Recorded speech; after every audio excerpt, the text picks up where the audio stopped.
नमस्कार दोस्तों। आज मैं आपसे बात करूंगा राजस्थान के राजनीतिक घटनाक्रम की।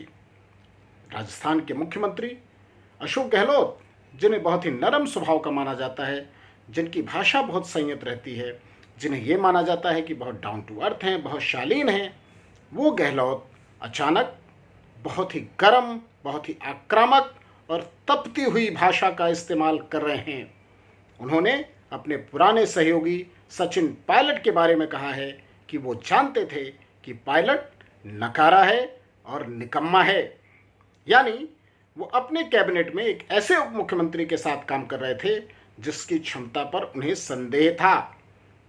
तो क्या गहलोत साहब ने ये जानकारी आलाकमान को नहीं दी होगी?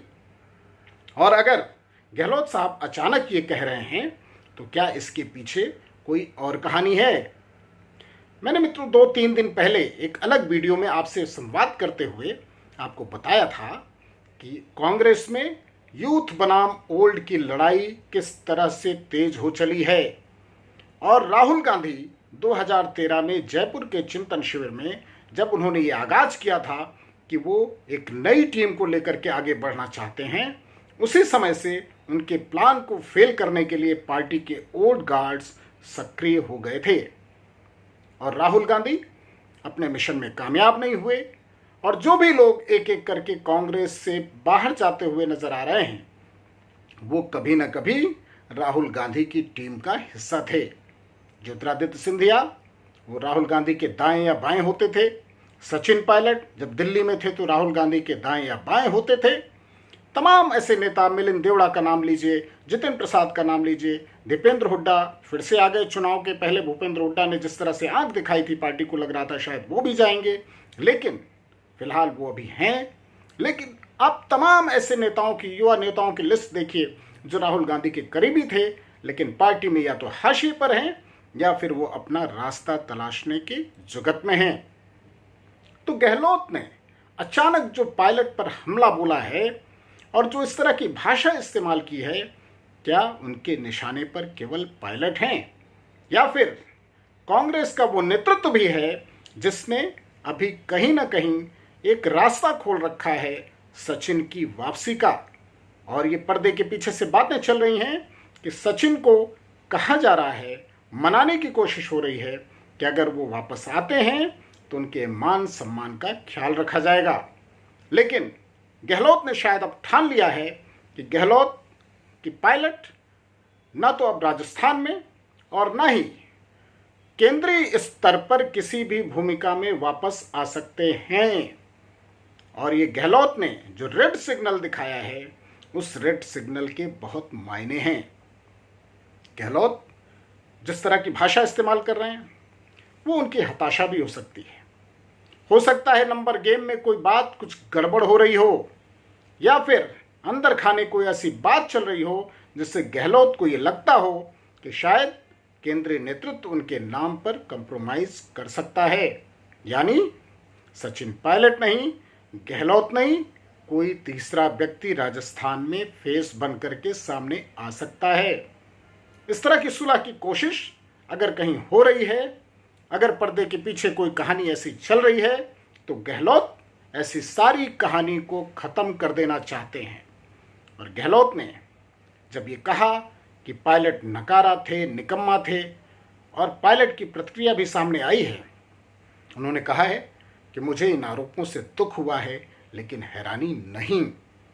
बात साफ है, ये लड़ाई मैंने पहले भी कहा था कि पहले दिन से, जिस दिन राजस्थान में सरकार बनी, राहुल गांधी ने यहाँ पर समझौता कराया तमाम दबाव के बीच में कि संख्या बल इस तरह का है राजस्थान में कि वहाँ एक अनुभवी फेस की ज़रूरत है और गहलोत साहब को कमान दी जा रही है, सचिन को कंप्रोमाइज़ करने को कहा गया।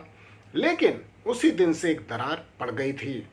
गहलोत को अच्छा नहीं लगा था कि उनके ऊपर सवाल उठाया गया, उनकी नेतृत्व की स्वीकार्यता को क्वेश्चन मार्क लगाया गया।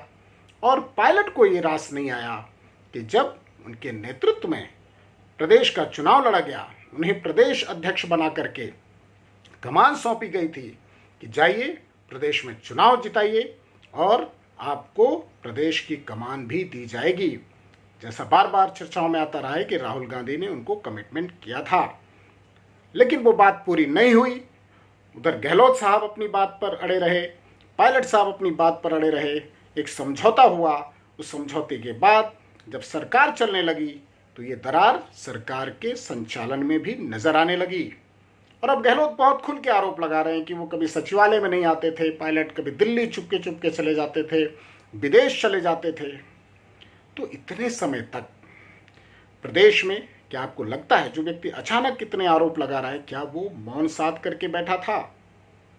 नहीं, कुछ न कुछ पक रहा था, लगातार पक रहा था। और कांग्रेस आलाकमान का मैं फेलियर कहता हूं, और जब मैं फेलियर कहता हूं तो इस बात के पीछे बहुत पुख्ता तर्क हैं।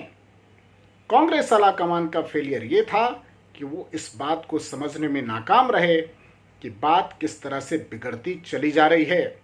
यही भूल उन्होंने मध्य प्रदेश में की थी, यही भूल उन्होंने कर्नाटका में की थी, और राजस्थान में यही भूल उस खतरनाक स्तर तक जा पहुंची जहां सरकार रहेगी या जाएगी, ये सवाल तो उठा ही। सवाल ये भी उठा कि प्रदेश में जो उनके दो इम्पॉर्टेंट चेहरे हैं, वो चेहरे उनके साथ रहेंगे या नहीं रहेंगे, और रहेंगे तो किन शर्तों पर रहेंगे। यानी पायलट तो बाहर जाने को बेताब, अगर आने को तैयार तो तमाम शर्तें, लेकिन गहलोत जो पार्टी के अंदर हैं, मुख्यमंत्री हैं, मुख्यमंत्री रहते हुए अब उनकी भाषा इस तरह की है कि वो सीधे सीधे आला नेतृत्व को चुनौती है। क्योंकि गहलोत ने कहा है कि पार्टी अध्यक्ष बनने के लिए कॉर्पोरेट लॉबिंग की जा रही थी। हो सकता है उन्होंने पायलट को ही लक्ष्य करके, हो क्या सकता है उन्होंने पायलट को ही लक्ष्य करके आरोप लगाया। लेकिन अगर एआईसीसी में कॉर्पोरेट का दखल है तो ये आरोप केवल पायलट के ऊपर नहीं है, यह आरोप कहीं न कहीं इशारे में आला कमान के ऊपर है। और गहलोत ये बताने की कोशिश कर रहे हैं कि उनकी शराफत, उनकी विनम्रता और उनकी डाउन टू अर्थ व्यक्तित्व को उनकी कमजोरी न समझा जाए। वो उसी तरह से चुनौती दे सकते हैं जैसे पंजाब में अमरिंदर सिंह, जैसे हरियाणा में भूपेंद्र सिंह हुड्डा। लॉयल जरूर हैं, लेकिन ज़रूरत पड़ने पर वो अपने दम पर राजस्थान में हुकूमत भी चला सकते हैं और आला नेतृत्व को किनारे भी कर सकते हैं। बात बहुत आसान नहीं है। आपको बात में कई गुत्थियां नजर आ रही होंगी, लेकिन मैं कुछ न कुछ इन्हें सुलझाने की कोशिश करता हूं। दरअसल गहलोत इस तरह की भाषा बोल रहे हैं तो वो आला कमान को चुनौती दे रहे हों, पायलट को संदेश दे रहे हों, लेकिन इसके पीछे एक और भी कहानी है। और वो कहानी है भारतीय जनता पार्टी के अंदर के बिखराव की। दरअसल गहलोत शासन में आए, सत्ता में आए, तो उन्होंने वसुंधरा राजे से अपनी ऐसी केमिस्ट्री बना ली, ये जानते हुए कि एक नाजुक संख्या बल है, अनुभवी हैं, 40 साल का अनुभव है, सरकार चलानी है तो विपक्ष को भी साध कर रखना है। और विपक्ष में वसुंधरा राजे को साथ कर रखने का मतलब है कि राजस्थान में भारतीय जनता पार्टी के बड़े ग्रुप को कंट्रोल करके रखना। वो ग्रुप आपके खिलाफ इस हद तक नहीं जाएगा कि आपकी परेशानियां बहुत ज़्यादा बढ़ जाएं। और इस पूरी कहानी में जो ट्विस्ट है वो ट्विस्ट ये है कि गहलोत अगर आश्वस्त हैं, अगर उनको लग रहा है कि वो सरकार चला सकते हैं आला कमान की सहायता के बिना, पायलट को बाहर करके, बिना किसी कंप्रोमाइज फार्मूला के, तो उसके पीछे वसुंधरा राजे की बहुत बड़ी भूमिका हो सकती है। लेकिन दूसरी बात, अगर गहलोत इस तरह की भाषा बोल रहे हैं, इस तरह की आक्रामकता उनमें आ गई है, तो ये झुंझलाहट का भी संकेत हो सकता है। और ये झुंझलाहट शायद इस बात की है कि उनके पास अगर सचिन पायलट खेमा जो इस तरह से बाहर गया है, उनके कुछ विधायक टूट करके नहीं आते हैं, तो उनके संख्या बल का गणित गड़बड़ हो सकता है। झुंझलाहट इस बात की भी हो सकती है कि उनके करीबियों पर केंद्रीय एजेंसियों ने शिकंजा कसना शुरू कर दिया है। और जो फोन टेपिंग के बहाने गृह मंत्रालय ने रिपोर्ट मांगी है, आप इंतजार करिए, देर सबेर उसमें भी कुछ बड़ा होने वाला है। क्योंकि भारतीय जनता पार्टी ने सीधे सवाल गहलोत से पूछे थे, क्या फोन टेपिंग हुई? और फोन टेपिंग हुई तो क्या यह लीगल तरीके से हुई? हालांकि कोई भी अभी ओन करने को तैयार नहीं है। टेप वायरल हुए, ऑडियो टेप वायरल हुए हैं, उनकी तमाम कहानियां आपके बीच में आ चुकी हैं। उन कहानियों को दोहराने से कोई फायदा नहीं। लेकिन जो खेल चल रहा है वो बहुत ही दिलचस्प मोड़ पर पहुंच चुका है। और राजस्थान का ये खेल न केवल राजस्थान के लिए बल्कि कांग्रेस के लिए बहुत ही महत्वपूर्ण साबित होने वाला है।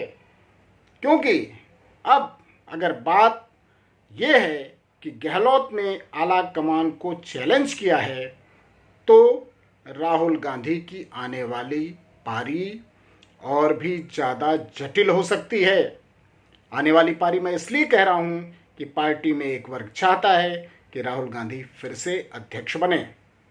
और बात और भी जटिल है कि अगर ये बात सही है कि प्रियंका गांधी सचिन पायलट को वापस लाने के लिए कोई कोशिश कर रही थी और गहलोत साहब उसको रेड सिग्नल दिखा रहे हैं, उसमें अड़ंगा लगा रहे हैं, उसमें रोड़ा अटका रहे हैं, तो बात फिर भी आसान नहीं है।